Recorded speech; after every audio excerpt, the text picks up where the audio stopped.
Jangan lupa subscribe channel YouTube Mrs. Evarista karena subscribe itu gratis.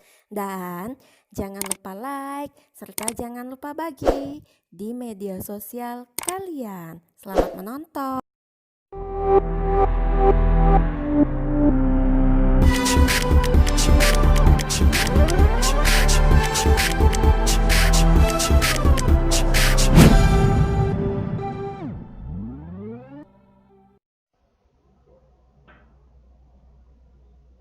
Halo semuanya, welcome back to my YouTube channel. Masih bersama saya, Mrs. Evarista.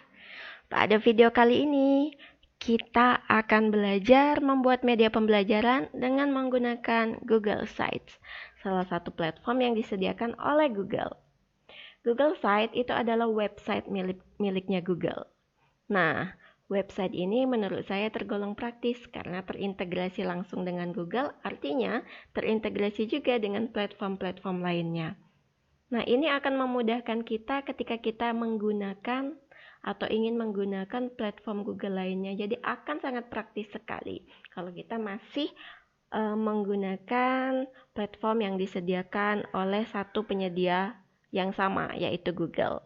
Jadi media pembelajaran Google Sites ini ibarat sebuah bahan ajar yang kita kemas semenarik mungkin sesuai dengan bagaimana gaya kita mengajar, dan di dalam Google Sites itu kita bisa memasukkan video-video YouTube maupun soal-soal online, kemudian bisa kita masukkan gambar-gambar yang artinya bahan ajar yang kita buat itu sangat komunikatif sekali dan yang pastinya sangat menarik sekali bagi siswa-siswa kita.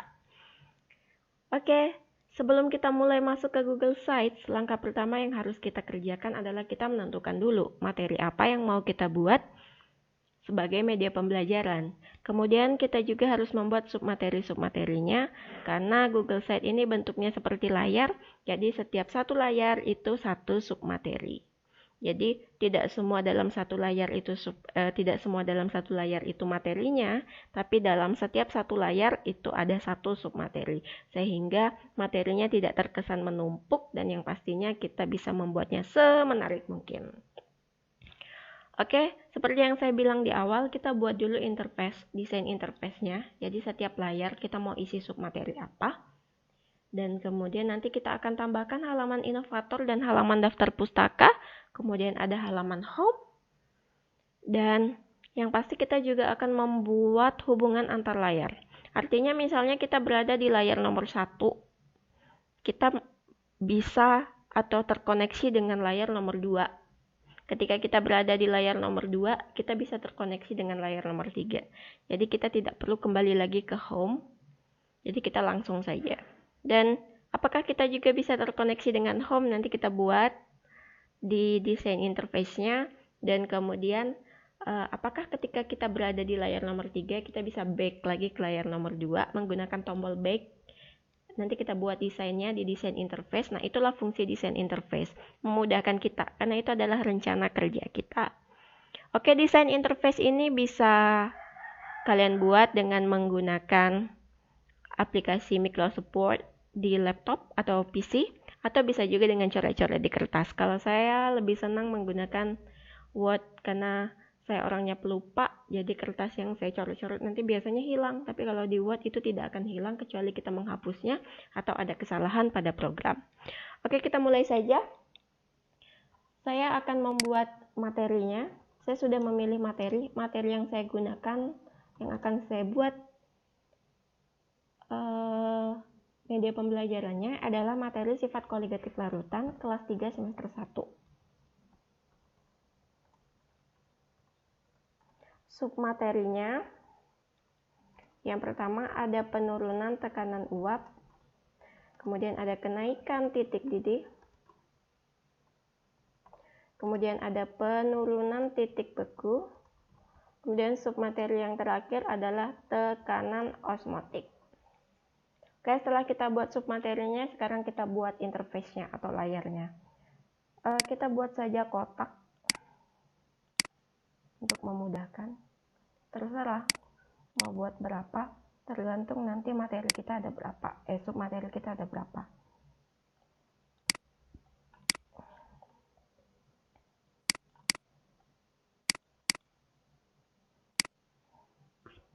sebelumnya saya format dulu shape-nya biar tulisannya lebih nampak. Kalau biru biasanya nggak nampak. Misalnya halaman pertama itu biasanya kita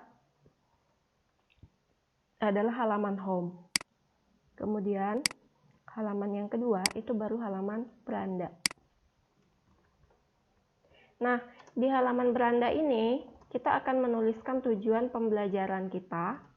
Kemudian kita akan menuliskan pengantar materi atau perkenalan materinya. Jadi sebelum kita masuk ke materi inti ada perkenalan dulu. Biasanya perkenalan materi itu adalah salah satu aplikasi atau contohnya dalam kehidupan sehari-hari.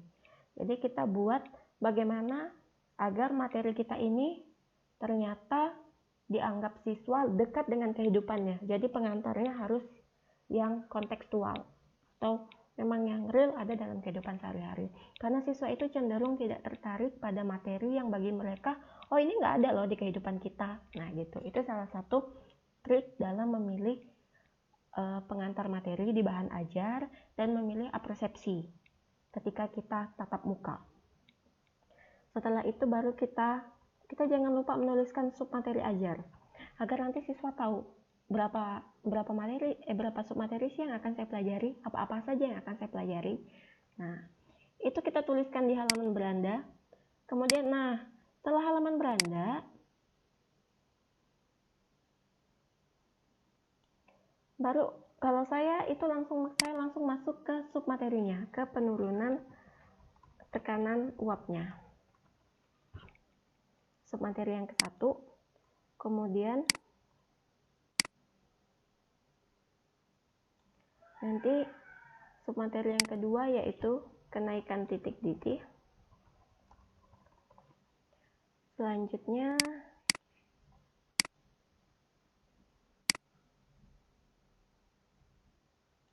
submateri yang ketiga, penurunan titik beku. Kemudian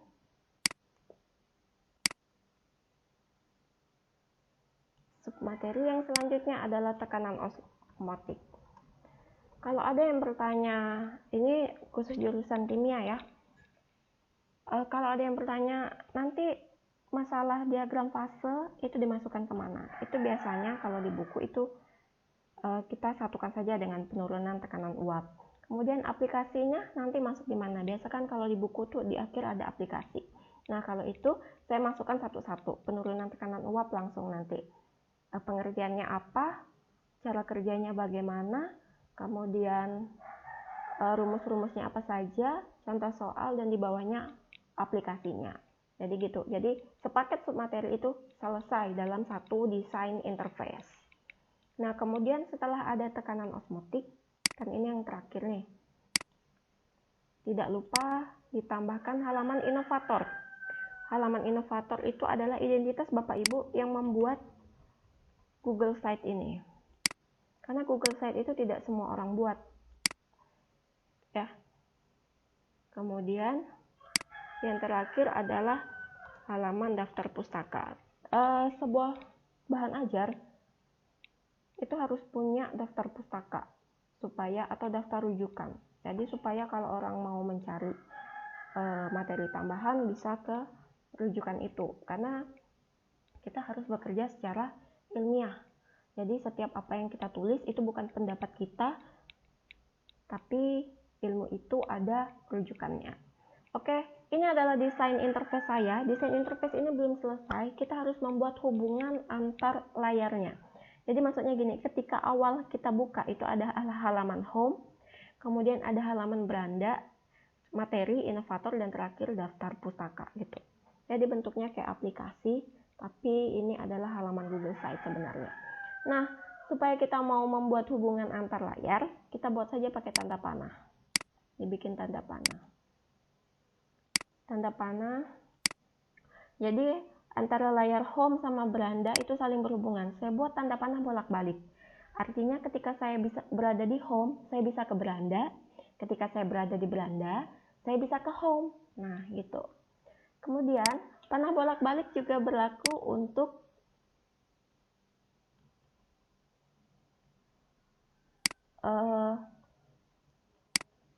layar beranda dengan materi 1. Jadi ketika saya ada di layar beranda, saya bisa back ke home dan saya bisa next ke materi 1.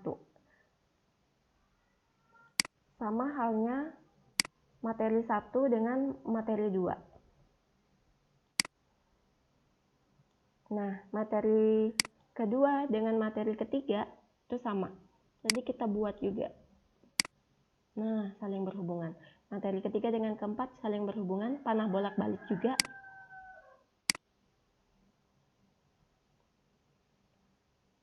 Kemudian, materi terakhir.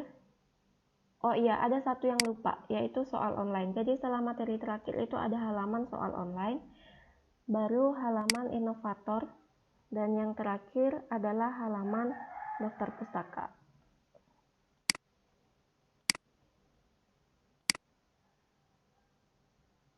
Oke, ini adalah halaman daftar pustaka. Kemudian, materi terakhir dengan soal online itu ada hubungannya, jadi interface-nya bolak-balik. Soal online dengan inovator ada hubungannya, bolak-balik juga, jadi kita kasih tombol back dengan tombol next nanti. Kemudian di halaman inovator ke daftar pustaka juga bolak-balik.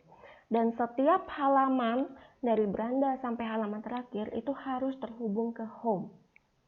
Jadi bolak-balik ke home. Jadi dia tidak ada hubungannya dengan home, karena di home nanti kita akan menyimpan tombol-tombolnya.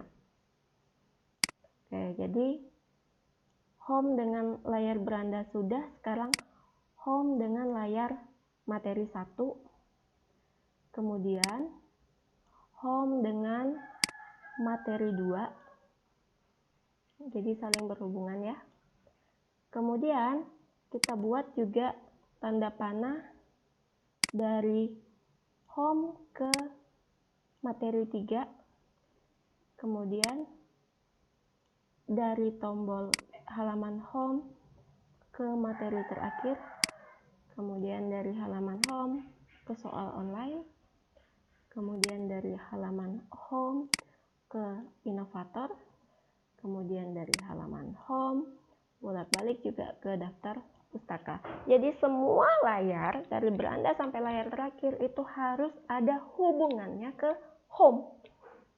Jadi dia bisa back ke home lagi, selain dia bisa next back ke layar sesudah dan sebelumnya, dia bisa ke home. Oke, jadi desain interface kita sudah selesai. Nah, lihat, ketika saya punya 4 submateri, maka setidaknya minimal saya punya 9 layar side, itu 4 submateri.